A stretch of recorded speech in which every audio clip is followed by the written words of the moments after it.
నువ్వు ఎక్కువగా దేన్ని నువ్వు ప్రేమిస్తూ ఉన్నావు? Praise lord. అలాగనే నీ జీవిత లక్ష్యం ఏంటిది? ఒక విశ్వాసిగా, ఒక క్రైస్తవ బిడ్డగా నువ్వు ఈ లోకంలోనే ఉండాలనుకున్నావా? ఈ లోకంలో ఉన్న వాటిని అనుభవించాలనుకున్నావా? లేదా పరలోకంలో చేరి పరలోకంలో ఉన్న వాటన్నిటిని కూడా స్వతంత్రించుకోవాలని నువ్వు ఆశపడుతున్నావా? నీ లక్ష్యం అలాగా ఉందా? ఒకసారి మనం జ్ఞాపకం చేసుకోవాలి. హల్లెలూయా.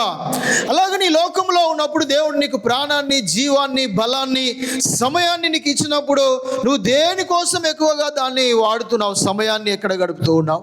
నీ బలాన్ని ఎక్కడ ఉపయోగిస్తున్నావు?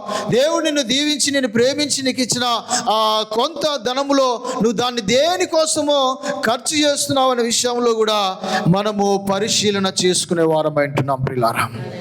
Praise Lord. హల్లెలూయా.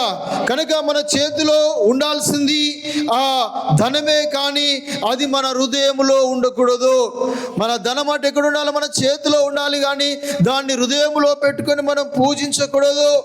ఆ ధనము సేవ చేయడానికి అది అవసరం కావాలి, కానీ అది మన మీద అజమాయిషి కానీ అధికారం కానీ చేయడానికి అంత మాత్రమునో మనము దాన్ని తీసుకొనకూడదు ప్రియులారా.